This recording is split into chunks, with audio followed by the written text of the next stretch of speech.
Hey, what's up everybody? It's your boy Will. And this is my initial thoughts. You know, I've tried to do videos on this debate, and I had so much on my mind that I could barely keep it under 10 minutes. This is probably like my 5th or 6th try at trying to keep it under 10 minutes. But I had so much I wanted to say about this, so I'm going to try my best. And I guess if you're watching this, I succeeded. Basically, John McCain needed a knockout tonight. He needed a total knockout. He didn't need to be good. He needed to be outstanding. Excuse me. And he wasn't. He was good. He was feisty. He was a fighter. He jabbed a lot, but he could not seal the deal. All Obama had to do was sit back, look cool, be calm, stay collected, absorb any blows, and just skate on into the White House. McCain went after him, and it's just about when he's about to knock him out, he pulls back. He's right, about to get that overhand right, lay him on the mat, and he pulls back. He did it with Bill Ayers, he did it with abortion, he did it with the health care. He was always poised for the knockout, and just couldn't seal the deal. With the Bill Ayers thing, he brought it up, but he failed to mention exactly what Bill Ayers, who he was. An unrepentant terrorist who bombed the Pentagon, bombed the New York police headquarters, bombed the Capitol building, and was never sorry. And the only reason he wasn't convicted was because some stupid federal agent messed up the paperwork, they couldn't use the wiretaps, and he got off. So because of some paperwork malfunction, this terrorist got away. Someone who is no better than Al-Qaeda. See, if I was answering that question, I'd have said, you know what? I wouldn't even want that guy nowhere near me. Somebody who actually bombed people on American soil. And you want to sit on a board with somebody like that? And you can't justify by saying you were 8 years old. You were in your 30s when you met the guy. And you can't justify by saying, well, the other kids are playing with him, why can't I? That's not a justification. So I would answer in some term of that way, but you know, McCain is not the greatest debater. He's decent, but he doesn't think fast on his feet. See, I would be president right now. I would have defeated Obama 1,000,000 times over in every debate. Because see, I understand the mind of Obama. I understand what it means to be an empty suit, have good coaches, because I've coached politicians. I've coached candidates. I've taught them how to look in that camera. Instead of talking to the commentator, look in the camera and talk directly to the American people, or to the wherever people that I was working with them, to talk directly into that camera. I taught people how to do that. So I know a polished, consummate politician when I see one. And I've never seen one better coach than Obama. So those David Axelrod and the people he hired to coach Obama, they earned every dollar of those millions of dollars that Obama's paying them in order to get him ready for these debates. They earned every dollar. They're good. They're really good. And Obama, I got to give him credit. He's the only politician I know who can get somewhere by saying nothing.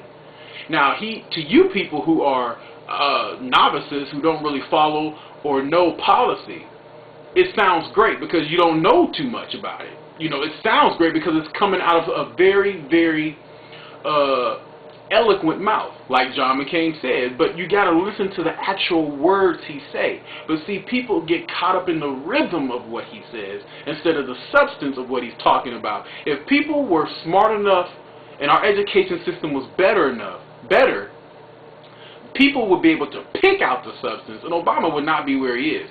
Hell, Obama wouldn't be where he is if the economy wasn't tanking. He wouldn't be ahead of the polls if the economy wasn't going bust. Obama needed the country to go to hell in order for him to go to heaven in the White House. It's a fact. And that's what McCain should have said in the debate. But he didn't. He could have talked more about the fine.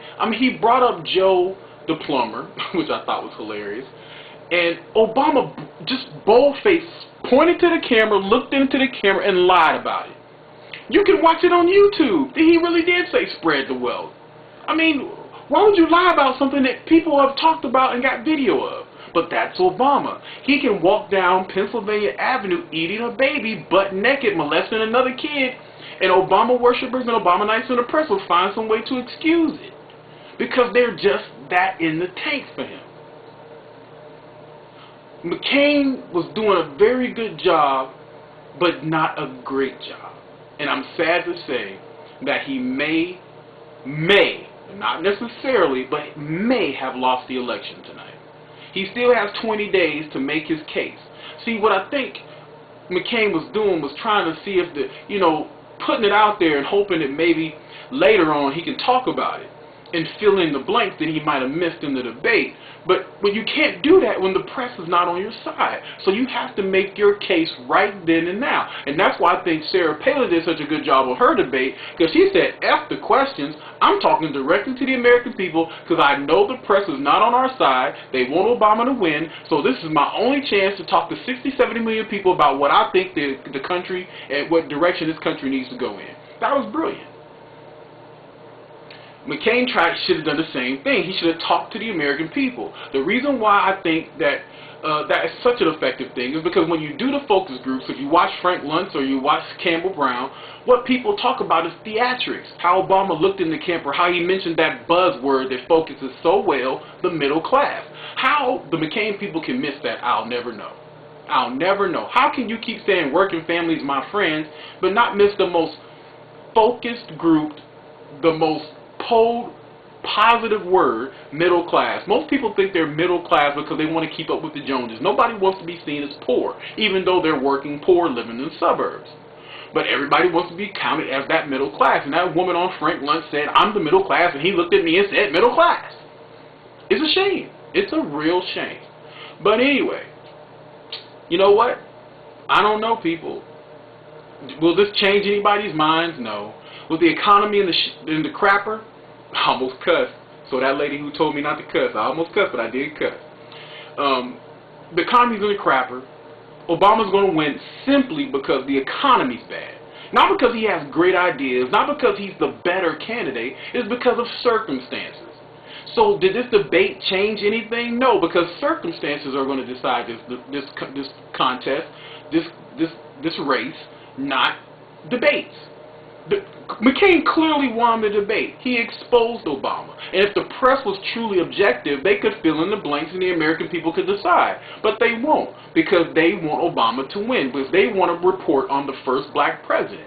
They want to atone for allowing an ultra-conservative to get elected, bamboozle them, and bankrupt the country. Now they're going to do it again with an ultra-liberal. Just because somebody has a D behind their name don't mean that their policies are better than the ultra-conservative. An ultra is an ultra.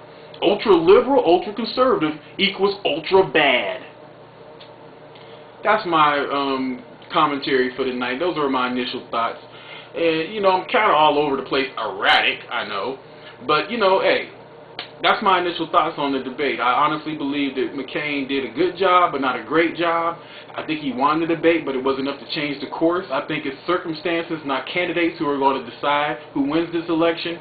And the party in power always gets punishes when things go wrong. That's just politics. That's the way it is, people. All we can do is hope and pray that videos like this get out and expose Obama for what he is.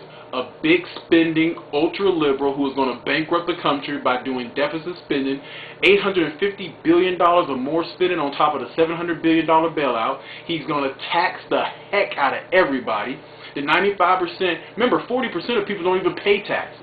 So how are you going to give 95% people tax relief from 5% of people, but only 40% of people don't even pay taxes to get a tax check or tax relief? It doesn't make sense. People, if you do your homework and find out that Obama voted 95 times to raise taxes on single people, like we don't count, making $44,000 or more, he decided to raise taxes on us. So if you're single out there and you're making a decent living, he's going to tax the heck out of you. So people, realize, do your homework, see what he's all about, and understand what you Obama worshippers are going to do to us. You are going to put us in another situation. Instead of an ultra-conservative, it's going to be an ultra-liberal, and we're still going to be screwed. Thanks a lot, Obama worshippers.